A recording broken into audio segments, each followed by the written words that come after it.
Oh my goodness. Good morning, good afternoon, whatever it is for you. I hope you're having a fantastic day. My name is Zach Schomler.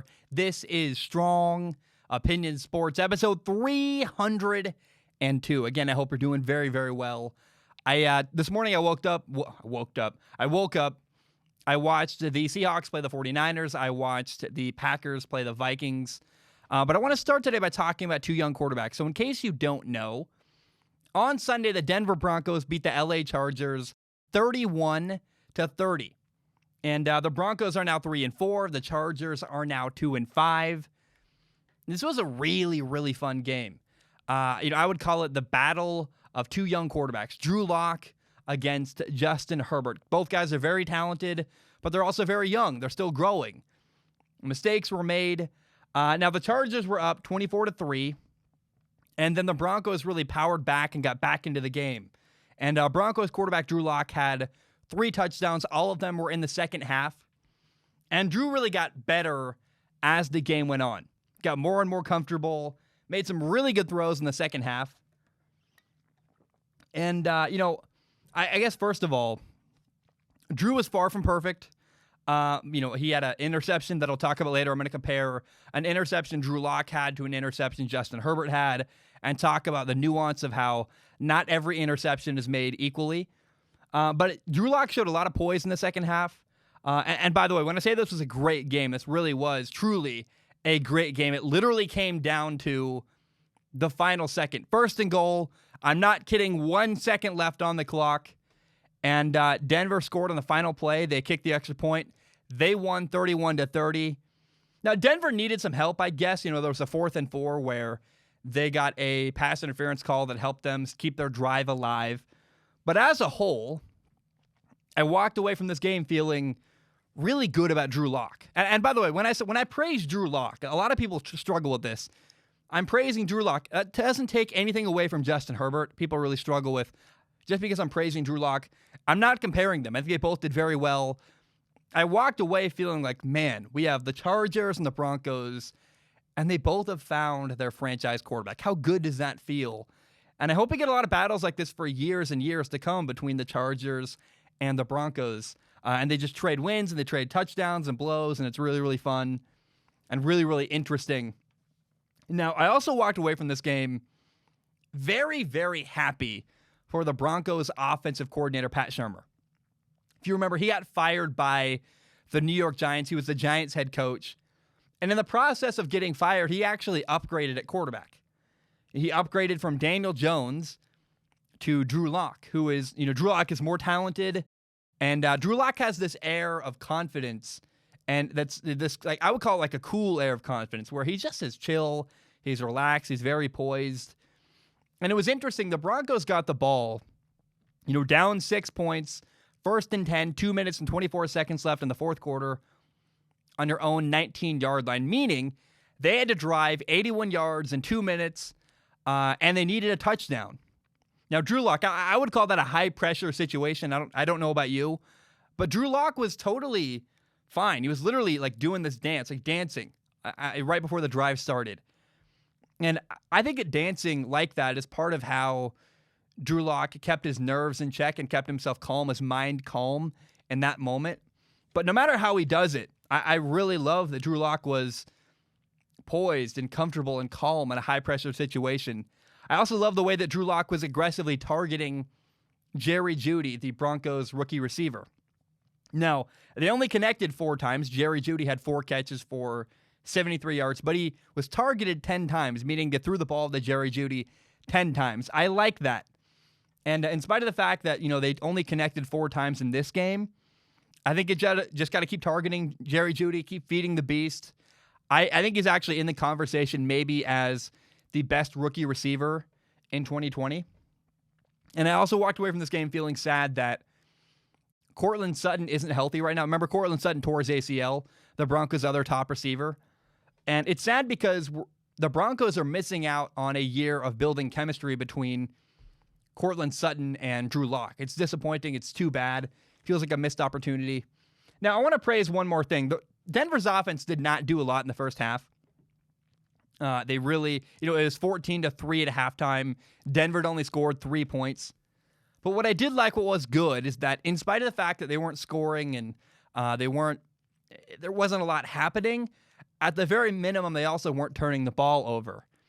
And sometimes you just get beat. There are times where the defense wins and they make a good call or they make a good play. Now, what you can't do as a quarterback and as an offense is compound a loss. You get beat, but don't compound the loss with a mistake.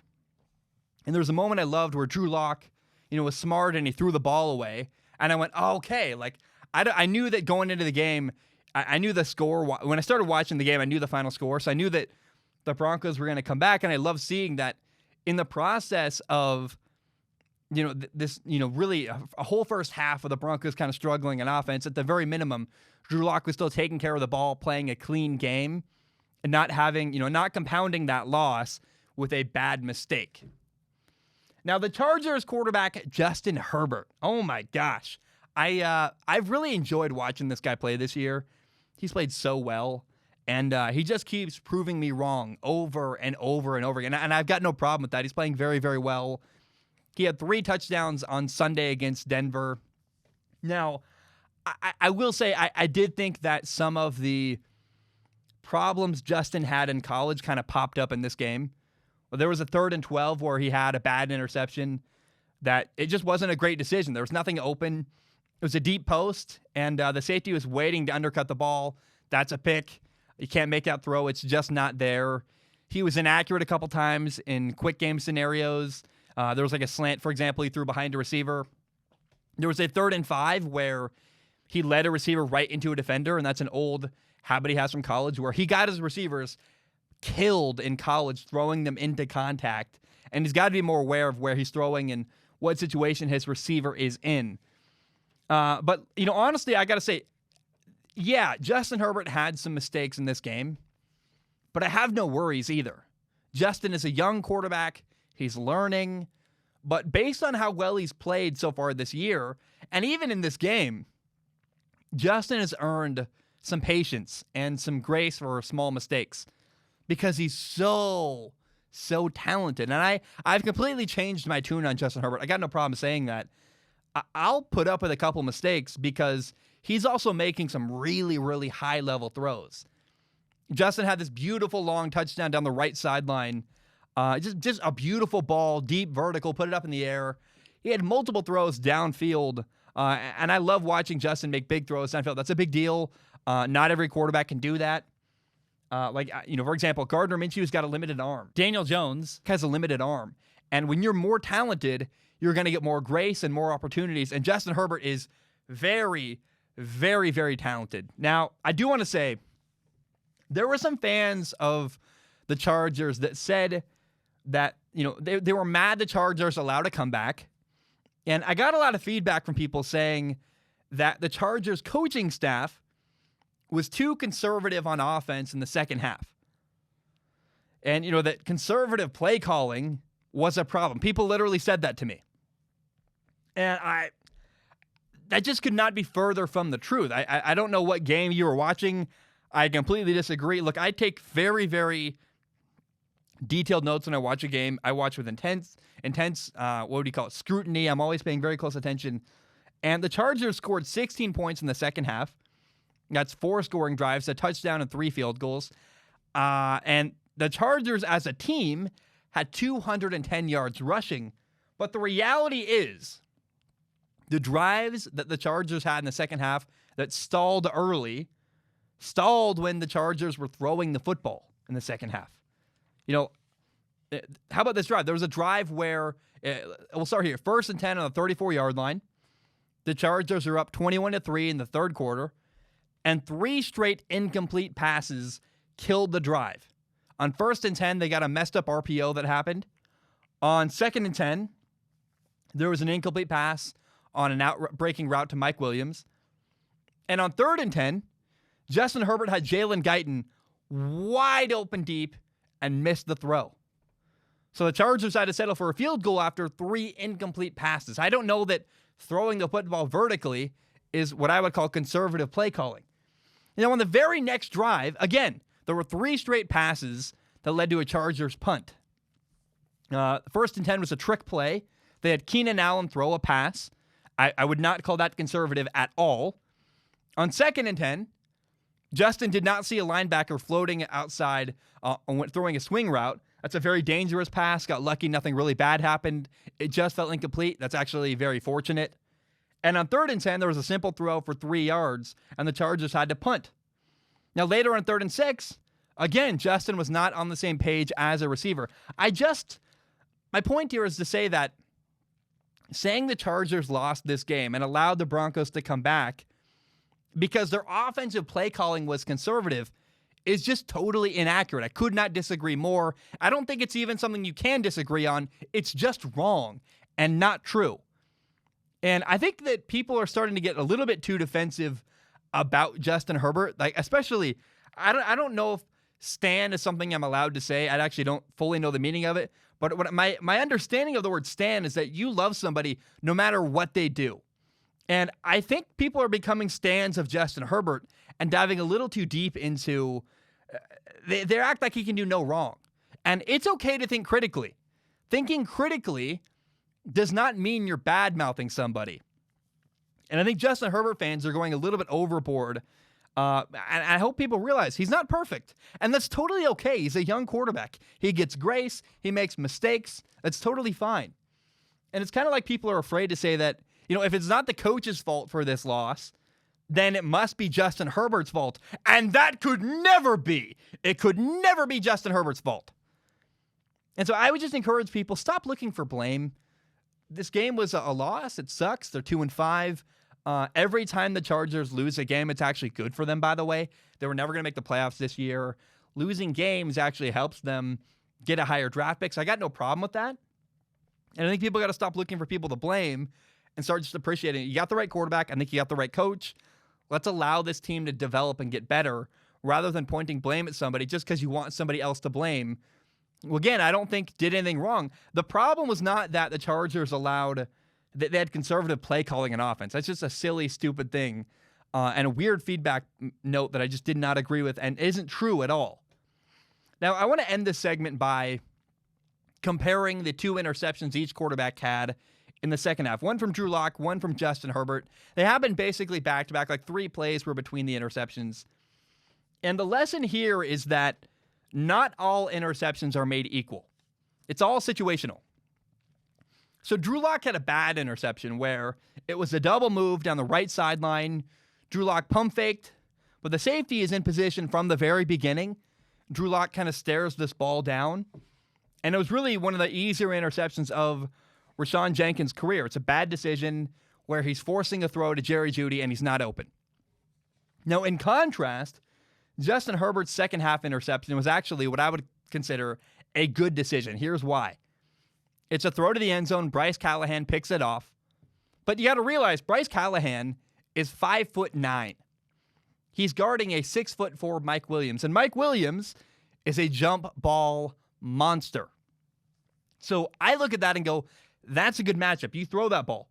You got a guy who's 5'9" guarding a guy who's 6'4" who outjumps people his own height. So you give credit to the defense. It's a matchup you think you would normally win because that's a good matchup you take 10 out of 10 times. And I guess my point here is that, again, not every interception is the same. It's okay to have nuance. It's all situational. And it's just an example of you can't just look at stats and say, this guy's good because of these numbers or this guy's bad because of these numbers. That's an interception that looks like maybe a bad throw by Justin Herbert that is actually a really good decision and a good ball.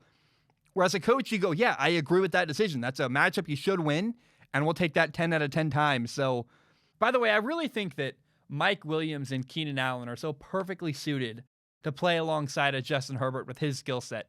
I don't know, man. I walked away. I really love this game. Anytime I get to watch a divisional game with 2 young quarterbacks, kind of reminded me of Baker Mayfield versus Joe Burrow a couple weeks ago. In the end, the Broncos won.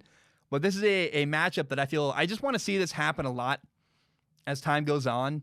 And I think for years to come, I'm hoping we're going to have really good matchups between Justin Herbert and the Chargers and Drew Lock and the Denver Broncos.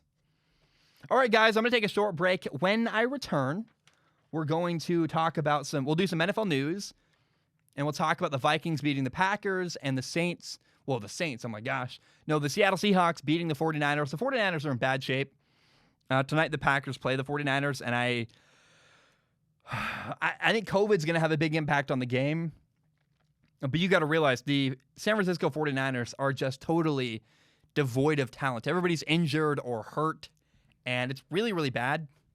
So I caution you, if you're watching the game tonight, do not have high expectations for the San Francisco 49ers. If they win this game, it's just another example of how much of a genius their head coach, Kyle Shanahan, truly is. Guys, my name is Zach Schaumler. I'm going to take a short break. I will be right back. All right, we are back.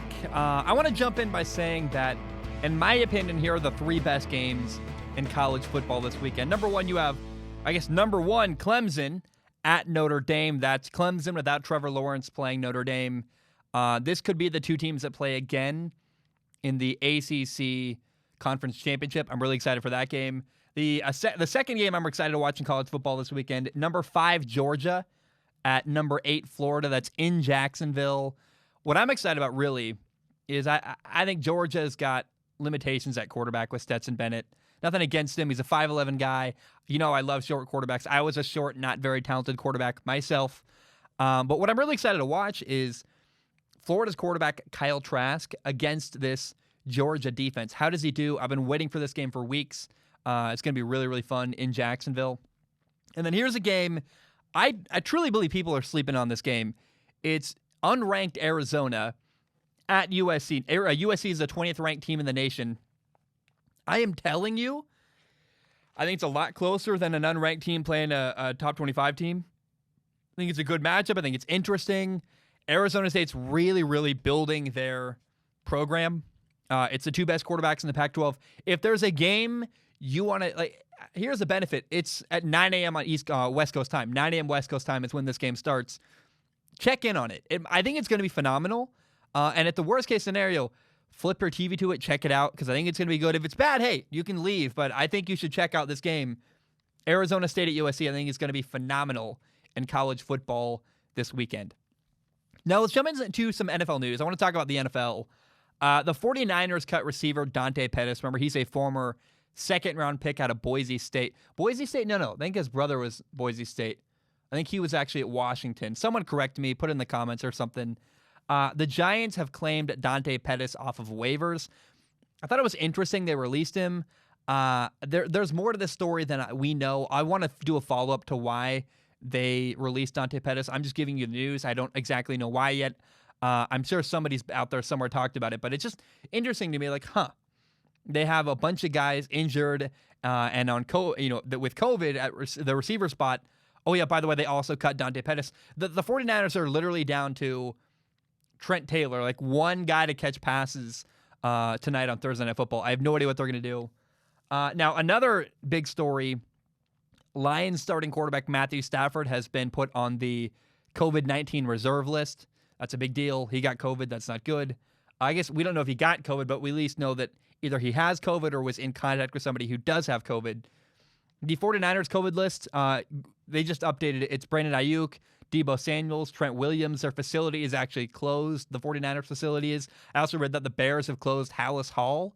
The Bears have shut down their facility because of positive COVID tests. The Texans got a positive COVID test. Their facility is shut down as well. 3 players are out for Sunday's game. They're all linebackers, meaning that the Texans defense is really, really hampered and limited on Sunday. They're losing Whitney Merciless, Dylan Cole, and Jacob Barton. And Jacob Barton actually did test positive for COVID. Now, because of contact tracing, the other 2 guys are out for Sunday's game. The Texans are dealing with COVID. I also want to point out that the Buccaneers announced they are very, very satisfied with the condition that Antonio Brown showed up with. I guess my point is Antonio Brown showed up in really, really good shape to the Broncos, to the what am I saying? Did I say Broncos? Oh my gosh. I cannot believe I talk for a living sometimes. The Tampa Bay Buccaneers were very, very excited to see, wow, Antonio Brown showed up to our facility in really good shape. He's ready to go. He's fit. He's been working out very hard. It says a lot about him and who he is, that he made sure he was prepared for this moment physically. Remember, the Ravens signed Dez Bryant. It sounded like Dez Bryant was not in physical shape, had to be put on the practice squad Just interesting. Now, the Vikings, there's a story that I missed, and I apologize. I meant to talk about this a while ago. I think the truth is I don't have a lot to say about it, but the Vikings have traded defensive end Yannick Ngakoue to the Baltimore Ravens. The Vikings get a 2021 third-round pick and a 2022 second-round pick. If you remember earlier in the year, the Vikings actually traded a second-round pick and a fifth-round pick to get Yannick Ngakoue from the Jaguars. They have now traded him away for a third-round pick and a fifth-round pick. So it's just interesting. They got, instead of a second and a fifth, they got a third and fifth back. But I hope I did say, fifth-round pick that they traded for. So it's just interesting. The Vikings basically borrowed Yannick Ngakoue for a couple weeks and said, we suck. It's not working. Bye. We'll get more draft picks. Just interesting, notable. We're talking about really briefly. All right, I want to shift gears to something that I thought was really impressive this past weekend. On Sunday, the Minnesota Vikings beat the Green Bay Packers 28-22. This was a game in Green Bay, outdoors in the cold and in the wind. So the Packers are now 5-2. The Vikings are now 2-5. This was a very, very impressive win for Minnesota. Here's why. I actually want to start with some stats. I don't normally talk about statistics and numbers, but listen to this. Kirk Cousins, the Vikings quarterback, was 11 for 14 passing. He had 160 yards with one touchdown. And the touchdown, by the way, is misleading because it was literally a simple screen pass to Dalvin Cook, their running back. Dalvin Cook took that pass, that little tiny dump off screen, 50 yards for a touchdown, weaving through defenders. So Dalvin Cook basically did all the work on that play. Now, Dalvin Cook also ran the ball 30 times for 163 yards and 3 touchdowns. On Sunday, Dalvin Cook was the entire Vikings offense. It was a Dalvin Cook show. The Vikings ran the ball for more yards than they threw. Literally, they had more rushing yards than passing yards. They also ran the ball over twice as much as they threw the ball on Sunday. Kirk Cousins was not asked to do much of anything actually on Sunday. He was super efficient, but the Vikings had no turnovers. They played very efficient, clean football. And basically what I'm trying to get at is that this was the most Mike Zimmer game of all time. Mike Zimmer is the Vikings head coach. He's a defensive-minded coach. He loves to run the football. He really doesn't trust quarterbacks. This is exactly how Mike Zimmer wants the Vikings to play all year, all the time, every single game. And actually, this style, if somehow Minnesota can keep it up, could save Mike Zimmer's job. Because here's the thing. You're stuck with Kirk Cousins. You got to make it work with Kirk. You can't trade him. He signed a gigantic guaranteed contract. Nobody wants that contract. So if you're going to win in Minnesota, you got to do it with Kirk Cousins. Mike Zimmer doesn't trust quarterbacks. He especially does not trust Kirk Cousins. At least he definitely doesn't by what I've seen. And I guess this game plan is interesting. If this is their plan moving forward, I'm curious because if you don't ask Kirk to do much of anything, you actually can't hide his problems. Now, that's not why you paid him. You gave him a gigantic, massive contract. Looks like a bad deal to me, but that's a problem for another day. I just think it's interesting and kind of cool that Mike Zimmer found a way to win. Like, despite all odds, said, hey, I'm going to find a way to win this football game, and we're just going to will it into existence. It was an impressive win by the Vikings. They were up 28-14 going into the fourth quarter. And the Vikings defense played very, very well. This is interesting to me because it was funny. In my prediction for this game, I gave praise to the Vikings defense. The Vikings defense. And Vikings fans called me crazy. They said, I know nothing about their team. Why would you praise our defense? Well, I've watched every single Vikings game this year, and I would question, did you watch the second half? Because the Vikings defense got stop after stop after stop. They forced the Packers to punt twice. That's Aaron Rodgers, a former MVP quarterback who's been rolling recently. They stopped the Packers on fourth down twice. Now, a missed pass interference call probably gave them a stop on 4th and 9. And there was one drive where the Packers punted because basically they had 2 holding penalties in a row, leaving them with a 4th and 22. But my point is that the Vikings defense looked very, very well coached. Early on, Jeff Gladney got beat twice by Devontae Adams for touchdowns.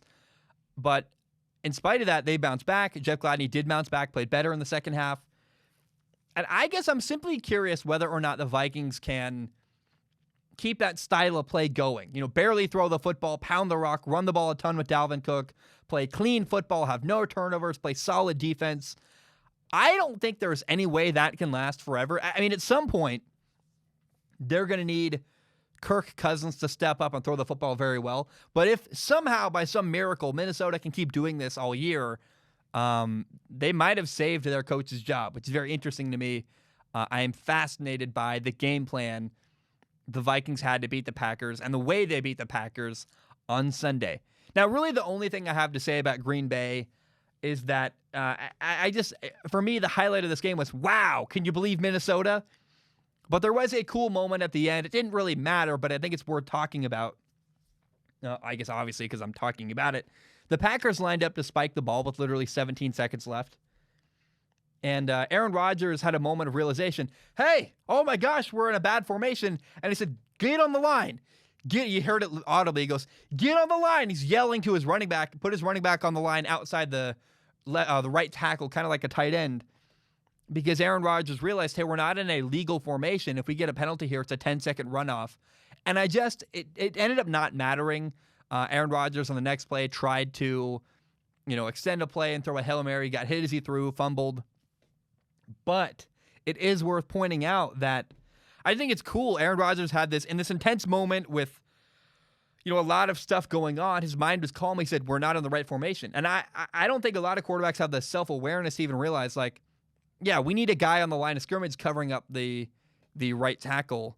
I just thought it was an interesting little moment where Aaron Rodgers, despite chaos, was totally calm and made a very smart, intelligent, important decision. And if I ever meet Aaron Rodgers, that's a moment I'm going to point out and go, do you remember that at all? Because it just was impressive to me that Aaron totally was well aware of the situation and had a heady, smart play. Now, on Sunday, the Seattle Seahawks beat the San Francisco 49ers 37-27. Seattle is now 6-1 after the win. The 49ers, after losing, they're 4-4. And this game was interesting in the first half. Halftime, Seattle was up 13-7. Then in the second half, I guess in the third quarter, really, Seattle got back-to-back touchdowns when the 49ers fumbled a kickoff. And then right after that, Jimmy Garoppolo actually got knocked out of the game. So Seattle led 30-7 at one point. I want to give credit to DK Metcalf. He had a monster day. He had 12 catches for 161 yards, 2 touchdowns. DK Metcalf is unbelievable. Russell Wilson had 4 touchdowns. And the 49ers walk away from this game just in bad shape, where Jimmy Garoppolo has struggled all year. He's hurt. He's got a high ankle sprain. And it's hard to tell. I've always looked at Jimmy Garoppolo and gone, he's got a very average to maybe even limited arm. But he is struggling to throw the ball downfield. There was only one drive in this game. It was actually the 49ers touchdown drive that had Jimmy Garoppolo involved with it. It ended up with a running touchdown by Jerick McKinnon, but it was the best drive of the day where Jimmy was throwing a couple good balls midway through the second quarter. Other than that, he did not look good throwing the ball. There's moments where I go, Jimmy, what's happening? And it's hard to tell whether or not the high ankle sprain is what's causing it. A lot of people say that it's the injury, but also I'm watching Jimmy Garoppolo run around really well, and he's making some throws really well. So he's hit or miss, and I don't know. Like, if you have a high ankle sprain, can you run as well as Jimmy Garoppolo did a couple times? I also wonder how much of it is just physical limitations. Jimmy Garoppolo has a very average arm. Now, regardless of any of that, right now, currently, the best 49ers, the best quarterback the 49ers have is Nick Mullins. He's a guy who I have called him before the best backup maybe in the entire NFL. And he's the best 49ers quarterback right now by a lot. He runs their offense very well. I always talk about driving the car down the road. The 49ers offense is a high-performance sports car. You just need a guy who can drive it down the road, keep it on the road, and not crash. Now, unfortunately, I love Nick Mullins. He's really a technically very good quarterback. He makes good decisions. He's throwing the ball well. I think he's actually got a slightly better arm than Jimmy G, which I know is blasphemous, but it's true. Unfortunately, though, I don't know that Nick Mullins is being put in a position to succeed, other than the fact that he's obviously got a great head coach, Kyle Shanahan. Between COVID and injuries, listen to this. These are just some of the 49ers players that are out. You're missing Trent Williams, a left tackle. You're missing George Kittle and Jordan Reed, by the way. So both of your tight ends are out. George Kittle, the best tight end in football. That's a big deal. 3 receivers, Brandon Ayuk, Deebo Samuel, and Kendrick Bourne, they're all out. You cut Dante Pettis at receiver. I mean, no joke. All that's left for the 49ers to throw to is Trent Taylor at this point, and like Kyle Juszczyk, your fullback. It's a big deal. It's not good. And I'm really curious, tonight the Packers play the 49ers. The 49ers are going to have to get really, really creative to move the ball at all against the 49ers, given how few weapons they have. I've been saying this all year. Nobody's done a better coaching job than Kyle Shanahan, finding ways to win despite lots of limitations around you. And if Kyle Shanahan can get through this next couple weeks of games and have a good stretch, he's my coach of the year. What Kyle Shanahan has done to this point, and I think it might end tonight where Kyle Shanahan, I think, might get blown out and embarrassed by the Green Bay Packers. What Kyle Shanahan has done to this point is just incredible, doing so much with so little. And unfortunately, I think the luck has run out. There's too many injuries. There's too many guys missing. And Nick Mullins, despite being the best quarterback on the 49ers roster, and I hope I'm wrong. I hope Nick Mullins is phenomenal. He beats the Packers and is great. Unfortunately, I think he's being set up to fail because of how many people they're missing. Left tackle, 2 tight ends, 3 receivers. It's not good. And we'll see what happens, but I have very little confidence. And I'm really very disappointed in the bad luck the San Francisco 49ers have had this year. All right, guys, that's all I have. Thank you so very much for tuning in. A very short episode, in and out. I love you. I appreciate you. I hope you have a great day. I will talk to you tomorrow. We'll talk about the Packers 49ers game. We'll do Ask Zach tomorrow. That'll be really fun. Answer a lot of questions. Love you. Have a great day. Ba-dum-bum. Bam. We are done.